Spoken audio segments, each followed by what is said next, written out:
त्या भावना कुटुंबाच्या गावाच्या ज्यावेळेस तुम्ही गावात फिरताल, ज्यावेळेस तुम्ही आमच्या कुटुंबात जाताल, त्यावेळेस तुम्हाला भावना कळतील की काय भावना आहेत. आई सकाळपासून हंबरडा फोडते, आई गळ्यात पडून रडते की मी कुठून आणू तुझ्या दादाला, कुठे आहे, मला वाट बघते मी 1 वर्ष झालं, कुठे आहे दादा. आणि भयान परिस्थिती आहे तिथली. मला लढायचं आहे, मी लढतो आहे. आज 1 वर्ष झाले. खरं तर आत्तापर्यंत न्याय मिळायला पाहिजे होता, परंतु अजून चार्ज फ्रेम देखील नाही. येणाऱ्या 12 तारखेला चार्ज फ्रेम होणार आहे असं सांगितलेलं आहे, परंतु खऱ्या अर्थानं लवकरात लवकर न्याय मिळायला पाहिजे होता आणि या आरोपींना फाशी व्हायला पाहिजे होती. आमची ही भावना आहे. अजून तेच ते मी परत एकदा सांगतो की धारूर पोलीस स्टेशनचे तत्कालीन पोलीस अधिकारी आणि केजचे काही API, काही LCBतले लोक ज्यावेळेस 29 जुलैला मीटिंग झाली या खंडणीची, या खुनाची, त्यावेळेस पोलीस अधिकारी जे सोबत होते, जो आत्ताचा फरार आरोपी आहे तो आधी देखील फरार होता.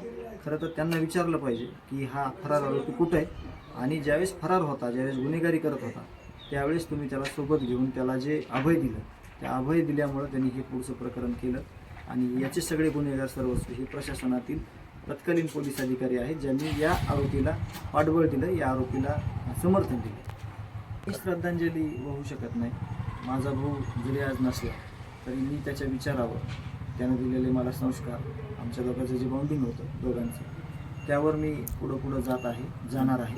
परंतु ज्या दिवशी या सगळ्या लोकांना फाशी होईल, ज्या आरोपींना समर्थन करते त्यांना शिक्षा होईल, त्यावेळेस खऱ्या अर्थानं न्यायालयीन प्रक्रियेतून जे काही त्यांना शिक्षा मिळेल, त्याच्यातून खरी श्रद्धांजली माझ्या भावाला असेल. मी श्रद्धांजली अर्पण करण्याचा काही विषय येत नाही, कारण मी त्याचा विचार कधीच संपू देणार नाही.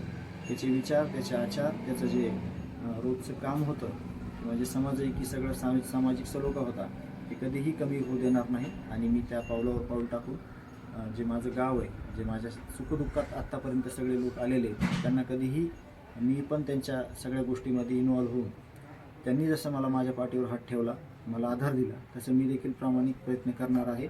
आणि न्यायालयात ही प्रतीक्षा असेल की लवकरात लवकर या आरोपींना फाशी व्हावी.